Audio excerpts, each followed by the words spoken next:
Friday, March 2, 2018. This is a really interesting week, especially if you like car accidents. The new Fed chairman, Jay Powell, made his first extended public appearance, testifying before Congress.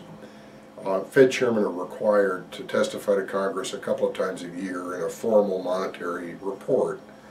And in the current modest disarray in government, Powell's the first chairman. I mean, the chairmen are nominated by the president and then confirmed by the Senate. No previous Fed chairman has been nominated and confirmed without hearings before the same committees. So there was no appearance of Powell, no person to get to know during dangerous grilling by congressmen who are trying to trap him and trip him and annoy him. And so this was his first show. And in the copy next to this video, I've got a condensed biography of Powell. And he's a fascinating character. And he is almost completely out of prototype, and certainly out of recent prototype. One of my prior business partners was trained by Jesuits, and Powell went to a Jesuit secondary school.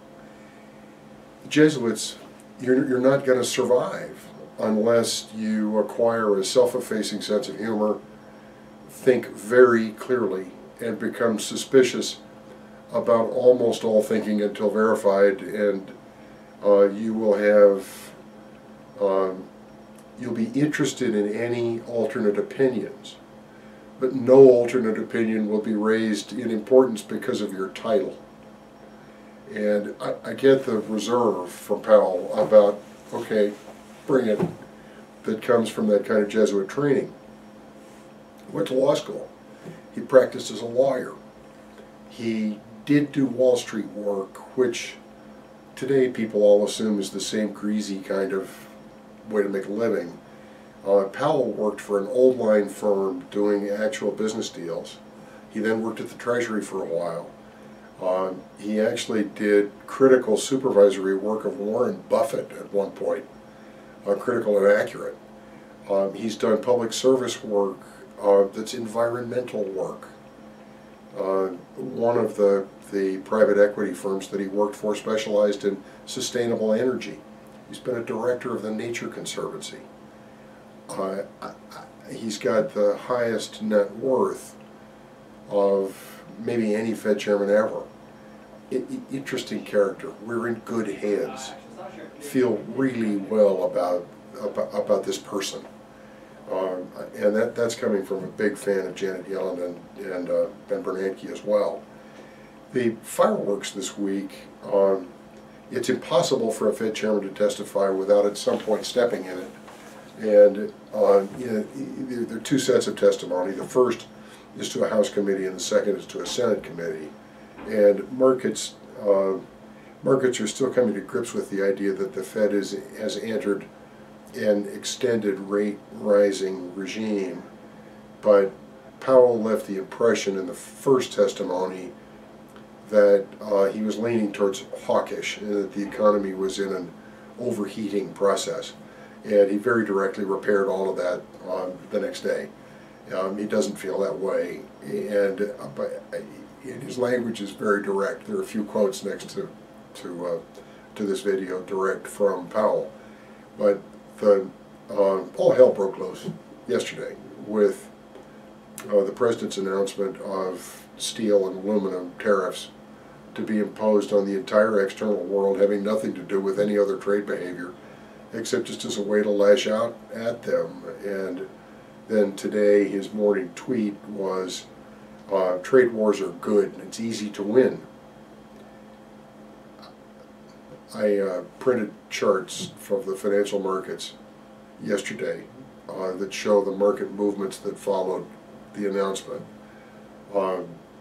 We've known as a nation since the Smoot-Hawley tariff in preceding 1929 that there are few things that are more devastating to our economy and our wealth and income than trade barriers, tariffs, protectionism.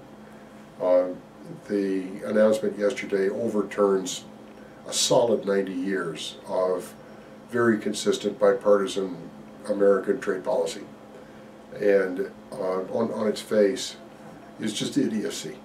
The great boon to mankind, the greatest expansion of wealth seen on this planet by anyone alive today, has been the growth of global trade. It's done damage too, but one of the few ways that everybody wins is with bilateral trade. And the idea is to negotiate with your trading partners where you sell them what you're best at and you buy from them what they're best at. You don't make your people buy things from you that you're not good at. You buy them from him, and you want her to sell you stuff that you're not quite as good as making, and you achieve balanced but expanding trade. And there's no other way so guaranteed to produce wealth among both partners. How this plays out, it's early yet. With any luck, it all just goes back into a box somewhere and is forgotten about. Mr. Trump is a very combative man, enjoys combat, and thinks that combat is the way to win, and not this time, not this way. Markets by the end of today were in some recovery from yesterday's shock and the tariff shock. We did not get any significant improvement in mortgage rates by the end of today. On the other hand, the race upward that everyone was expecting, that we would be 4.75 pushing towards 5, that has slowed down for the moment. And in Powell's really elegant testimony, he's prepared to wait to see what the data say. The Fed's going to continue to toss these quarter-point explosive devices over the wall every 90 days or so, maybe not quite that often, but we've gotten a significant mortgage rate breather. We're closer to 4.5. It's been a nice week, although exciting. Have a good weekend.